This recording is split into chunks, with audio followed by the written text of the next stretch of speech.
Summer travel season's now in full swing, but it's not just the record high gas prices costing vacationers more.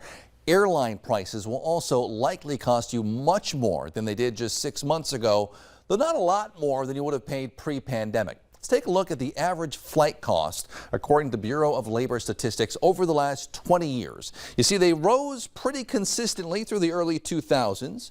Peaked in 2008, then plummeted during the recession 2009, though only really back to where they were before. Then they rose again until about 2014. Then they started consistently falling. By the way, these are peaks each summer, drop-offs each winter, until we get to the pandemic in 2019, where they dropped like a rock.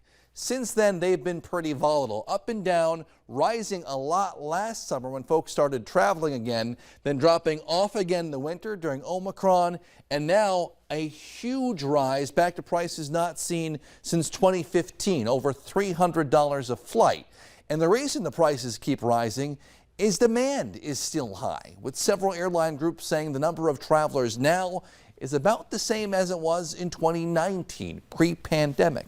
Driving places isn't cheap either. National average price for a gallon of regular topped $5, the first time ever over the weekend. It's almost $2 more than it was just 1 year ago, according to AAA, and it's that way in many states. In North Dakota, gas is a little cheaper, averaging $4.76 statewide. In Minnesota, it's $4.75. Stations in Fargo-Moorhead varying widely right now. A few stations down to the $4.30s downtown, up to about $4.80, depending on where you look.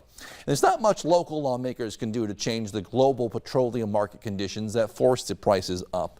But some in Minnesota are still pitching the idea of giving motorists a temporary discount, 28.5 cents per gallon, but it hasn't gone anywhere yet. John Croman reports. 36 Linn Refuel in Minneapolis always has some of the lowest prices, but at this rate, the people at the pump are feeling some real apprehension as they watch the final tally.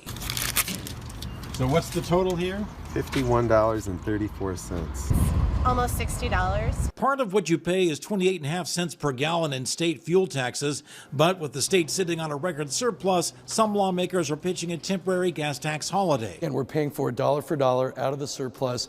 The savings is going to go directly to Minnesotans. Representative Dan Wolgamott is part of a group of DFL lawmakers who introduced the gas tax holiday bill back in February when $3.29 per gallon seemed outrageous. We need to come back for a special session. We need to pass this gas tax holiday. 2 months earlier, on a cold December day, House Republican leader Kurt Daudt liked the idea. Moratorium on energy taxes, which would include a moratorium on gas taxes. And this week, Republican Scott Jensen's GOP running mate Matt Burke tweeted in favor of it. So what do you think about the gas tax holiday? I think it'd be a great idea. I like that a lot, especially as people are thinking about summer vacations and want to get out of town. You might be asking yourself, wasn't the same reporter at the same gas station back in February asking the same questions and getting the same positive response? Well, yes, he was. It's never been a question of whether the people like the idea. But the bill did not become a priority in the DFL-controlled House, and Senate GOP leader Jeremy Miller wrote it off as an election year gimmick. Some opponents are worried about what happens when the gas tax holiday would end and that 28.5 cents per gallon goes back on the ticket.